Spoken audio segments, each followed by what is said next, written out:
This is the native village where he returned only when he was 18, before the death of his father in 1848. Then only he came to Milam actually.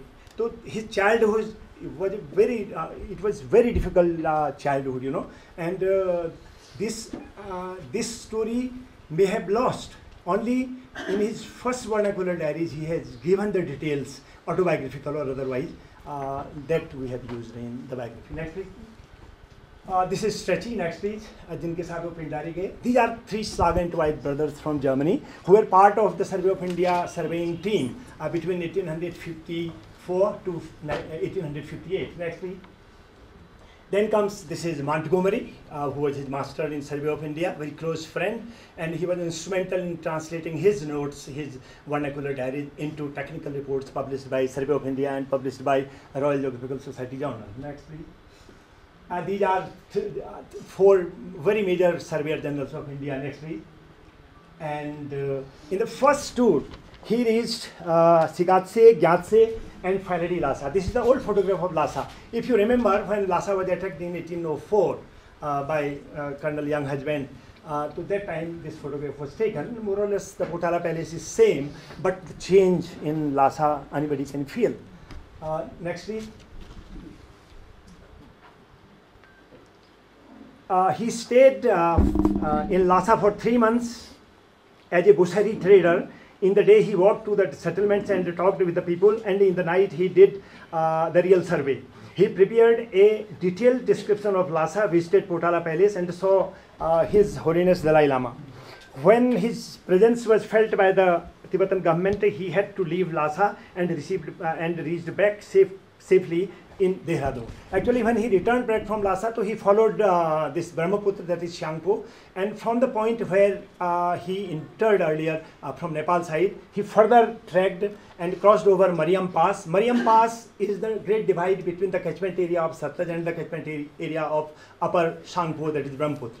And from there he reached the Kailash Mansarovar and finally crossed over one of the passes very close to Milam and finally reached back to Milam and finally to Dehradun, where was the headquarters of. Next year he was ordered to go to an expedition to Western Tibet.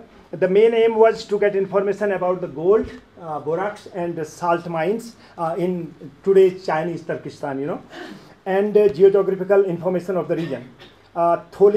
Thokjalung was the place, that was the region. On 25th July 1867, the journey started from Mana village to Thokjalung. His group was able to study the region in great detail. He looked not only at geographical aspects but also collected the sociological, cultural and political information. Experiencing the terror created by Tibetan dacoits in that region, they reached back to Dehradun in December 1865. His great third expedition, and technically this is third expedition within Survey of India, but fourth expedition if you add this Sargent White brother expedition. So this next survey,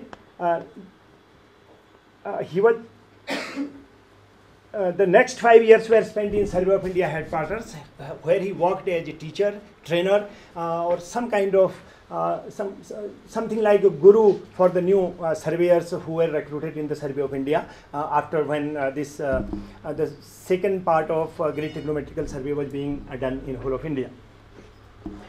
Then he traveled to Yarkand. So this is the earliest photograph from Yarkand. Then he traveled to Yarkand region starting from Mussoorie in June 1876. From this very much town, ये 13 में कुछ साल उसके इस तरीके के हो जाएंगे कि जो बनाए जा सकते हैं.